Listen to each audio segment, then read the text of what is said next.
मुझसे election commission affidavit मांगता है, ನನ್ನ ಹತ್ರಿಂದ ಇವತ್ತು ಚುನಾವಣೆ ಆಯೋಗ ಪ್ರಮಾಣ ಪತ್ರ ಕೇಳ್ತಾ ಇದ್ದಾರೆ. मुझसे कहता है कि मुझे ओथ लेना है. ಅವ್ರು ನನಗೆ ಕೇಳ್ತಾ ಇದ್ದಾರೆ, ನಿಮ್ ಮುಂದೆ ಬಂದು ಪ್ರಮಾಣ ಮಾಡಿ ಅಂತ ಹೇಳಿ. मैंने पार्लियामेंट के सामने, पार्लियामेंट के अंदर ओथ लिया है, ನಾನು इस संविधान के सामने ओथ लिया है, इस पर हाथ डाल के वोट लिया है, इस पे हाथ डालकर ओथ लिया है. ನಾನು ಸಂಸತ್ ಭವನದಲ್ಲಿ ಪ್ರತಿಜ್ಞೆ ಮಾಡಿದ್ದೀನಿ, ಸಂಸತ್ನಲ್ಲಿ ಪ್ರತಿಜ್ಞೆ ಮಾಡಿದ್ದೀನಿ, ಈ ಸಂವಿಧಾನದ ಮೇಲೆ ನಾನು ಪ್ರತಿಜ್ಞೆ ಮಾಡಿದ್ದೀನಿ, ನಾನು ನುಡಿಯಂತದ್ದೆಲ್ಲ ಸತ್ಯ ಅಂತ ಪ್ರತಿಜ್ಞೆ ಮಾಡಿದ್ದೇನೆ. और आज जब हिंदुस्तान की जनता हमारे डेटा को लेकर इलेक्शन कमीशन के वेबसाइट पर सवाल पूछ रही है, तो इलेक्शन कमीशन ने अपना वेबसाइट बंद कर दिया.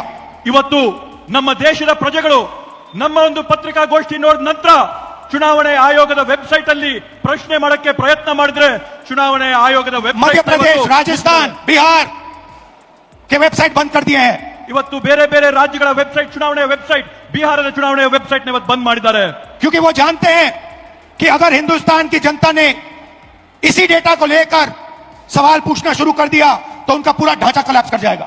ಯಾಕಂತಂದ್ರೆ ಅವ್ರಿಗೆ ಮನವರಿಕೆ ಆಗಿದೆ, ಭಾರತ ದೇಶದ ಪ್ರಜೆಗಳು ಈ ಒಂದು ವಿಷಯನ ಕೇಳ್ಕೊಂಡು ಪ್ರಶ್ನೆ ಮಾಡಕ್ಕೆ ಪ್ರಾರಂಭ ಮಾಡಿದ್ರೆ ಅವರ ಒಂದು ನಾಟಕ ಏನ್ ನಡೀತಾ ಇದೆ, ಆ ನಾಟಕ ಮುಗಿದೋಗುತ್ತೆ ಅಂತ ಭಯ ಇವತ್ತು ಅವ್ರಿಗೆ ಬಂದಿದೆ.